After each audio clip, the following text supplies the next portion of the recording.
আমার জীবনে আমি আগে কখনোই দোয়া করতাম না। তাহাজ্জুদে দোয়ায় কিছু চাওয়া তো আরও অনেক দূরের কথা।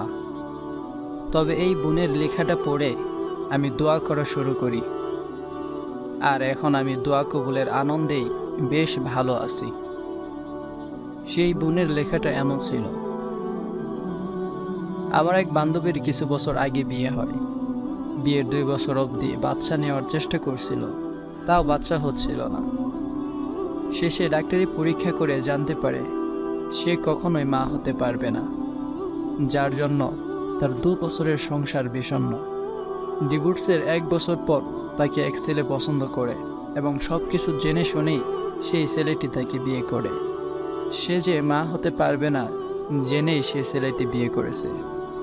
বিয়ের 6 মাস পর হঠাৎ লক্ষণসমূহে সে বুঝতে পারছে। পরে সে টেস্ট করে নিশ্চিত হয়েছে যে সে প্রেগনেন্ট। আলহামদুলিল্লাহ, আল্লাহ চাইলে কি না পারে। আজই তার মেয়ে বেবি হয়েছে।